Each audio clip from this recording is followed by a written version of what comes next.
wabarakatuh. Apa kabar teman-teman K3 Rumah Sakit Indonesia? Berjumpa kembali dengan kami tim K3 dari Rumah Sakit Kutomo dengan saya Anggi Ginanjar. Kali ini kita akan sharing kembali mengenai Pre-Construction Risk Assessment. Kebetulan di kantor kami saat ini sedang ada perbaikan kanopi di gedung Heritage ya. Kita lihat ini pekerjaannya di ketinggian. Nah, sesuai dengan peraturan bahwa ketinggian di atas 1,2 itu wajib menggunakan alat bantu karena dia mempunyai potensi terjatuh dari level yang berbeda. Nah, kita akan lihat apakah alat bantu yang digunakan sudah sesuai dengan standar. Nah, kita akan lihat di sini pekerjaannya menggunakan alat bantu berupa scaffolding dan tangga. Lalu kita lihat ini kebetulan pekerjanya sedang berada di area lain. Kita akan lihat dulu scaffoldingnya dan tangganya apakah yang mereka gunakan sudah sesuai. Mari. Tunggu. Oke. Nah, baik teman-teman K3 semuanya, sebelum teman-teman melakukan Pre-Construction Risk Assessment, yang harus diperhatikan adalah teman-teman harus membawa alat tulis untuk melihat apakah yang sudah baik dan apa yang belum baik dari proyek pekerjaan ini, dan juga ada checklistnya. Jangan lupa, kebetulan kami sudah punya buku pedoman ini dari Rumah Sakit Cipto Mangunkusumo. Nanti ini akan menjadi pedoman kami untuk setiap pekerjaan konstruksi yang ada di RSCM. Nah, baik, kita akan lihat pertama dari scaffoldingnya. Nah, teman-teman, scaffolding ini dalam peraturannya tidak boleh dicek. Kenapa? Karena ketika ini dicek maka dia tidak akan terlihat mana yang keropos atau yang tidak. Nah, kita bisa lihat bahwa di sini scaffolding ini sudah dicek, kita bisa lihat apakah ini keropos atau tidak. Nah, kemudian pengaitnya di scaffolding ini harus dikaitkan dengan benar. Ini sudah ada penguncinya, jadi sehingga dia tidak akan lepas ya. Nah, kita bisa lihat. Kemudian di jacknya di sini, jack bawah, mungkin sebaiknya dia pakai papan. Karena kenapa? Karena khawatirnya nanti dia terjatuh. Nah, untuk penyusunan scaffolding sendiri ini merupakan pekerjaan yang butuh izin kerja ya, work permit.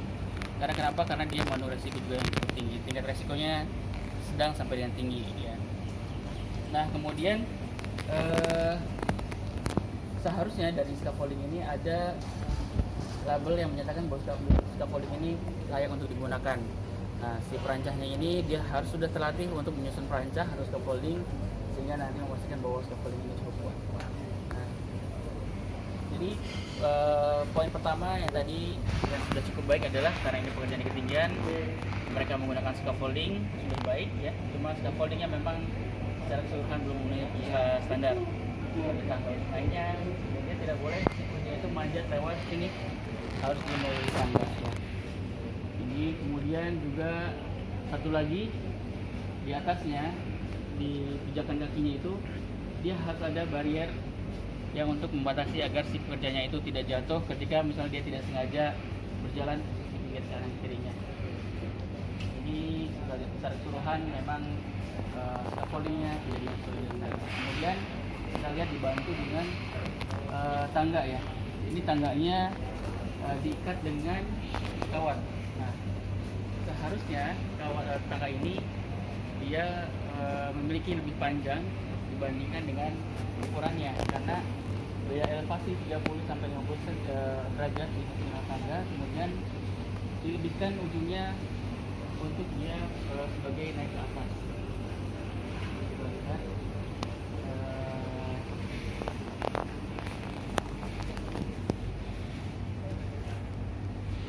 secara keseluruhan dari scaffoldingnya tidak ada karat ya, kemudian juga tidak ada propos, jadi cukup baik, hanya tidak sesuai standar.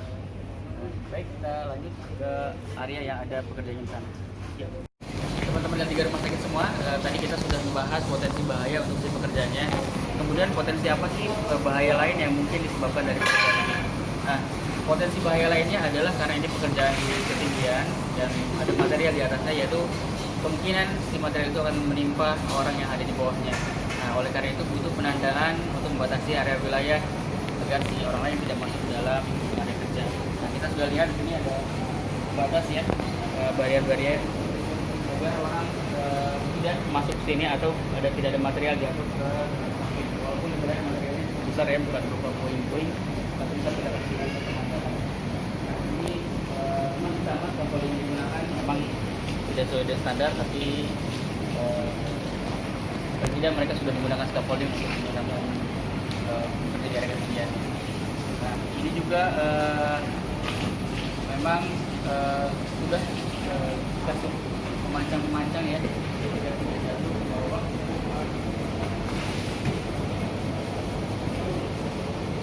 Baik, kita lanjut, kita cari para pekerjanya yang sedang bekerja.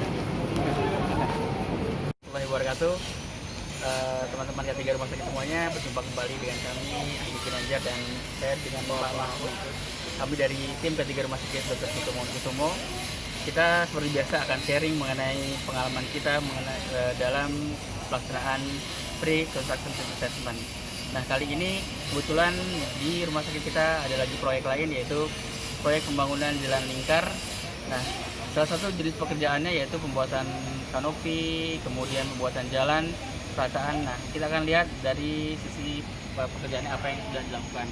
Nah, teman-teman semuanya, ada beberapa jenis pekerjaan yang beresiko tinggi dan tidak beresiko rendah. Berdasarkan peraturan Menteri PU, itu pekerjaan yang melebihkan atau mempekerjakan lebih dari 100 orang, itu dia dikategorikan resiko tinggi. Kemudian yang di bawah 100 orang itu resiko rendah. Nah, kemudian apabila dilihat dari nilai nominalnya, apabila nilai kontraknya 100 miliar, maka itu resiko tinggi. Di bawah 100 M berarti itu resiko rendah. Tapi ada beberapa metode penilaian lainnya, yaitu dari jenis pekerjaannya. Bisa jadi nilai nominalnya rendah tapi jenis pekerjaannya tinggi. Nah, teman-teman, kita lihat ini proyek pekerjaannya ya.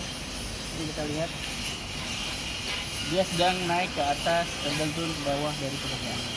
Nah, teman-teman, kelemahan daripada pekerjaan atau yang tidak ini adalah mereka rata-rata belum melalui sistem manajemen keselamatan K3 ya. Jadi biasanya perusahaan-perusahaan yang sudah SMK 3 ini cenderung lebih tinggi dalam penerapan K3-nya. Nah, kita bisa lihat kalau bedanya antara perusahaan yang sudah melakukan SMK 3 dan belum SMK 3 adalah biasanya si karyawannya akan lebih patuh terhadap unsur-unsur keselamatan. Kita bisa lihat tadi mereka naik, dia ada di atas, tidak menggunakan harness, tidak menggunakan helm, APD ya harnessnya. Ini potensi lain yaitu rata-rata sebagian dari mereka itu memiliki tingkat pendidikan yang cukup rendah, jadi belum begitu paham tentang keselamatan. Kita lihat kerjaannya. Bagusnya, yang sudah baiknya adalah mereka menggunakan scaffolding tadi untuk naiknya, ya, sudah naik ke atasnya, tapi belum menggunakan APD yang memadai. Baik, terima kasih. Nanti kita lanjut. Dan teman-teman, saat ini saya bersama mandor dari proyek pekerjaan ini. Tadi sudah sampaikan bahwa pekerjaannya harus menggunakan helm untuk sepatu dan untuk mencegah adanya benda-benda jatuh dari bawah, dari atas yang mungkin menimpa orang lain yang akan lewat, maka harus dipastikan bahwa orang yang akan lewat ini aman dari barang. Kita masih lanjut dengan pekerjaan pembuatan jalan lingkar. Kita bisa lihat di sini ada pekerjaan menggerinda dan pekerjaan mengelas. Pekerjaan menggerinda dan mengelas ini merupakan pekerjaan yang membutuhkan work permit. Karena kenapa? Karena dia berpotensi kebakaran. Nah, persyaratan dari pekerjaan mengelas ini karena dia menghasilkan bunga api, maka daerah yang di sekitarnya tidak boleh ada bahan-bahan yang bisa terbakar. Kenapa? Karena nanti dikhawatirkan percikan bunga apinya akan terkena material tersebut dan akan terjadi kebakaran. Kita lihat bahwa di sini tidak ada bahan-bahan yang sudah terbakar ya, seperti kertas dan lainnya, baiknya. Kemudian juga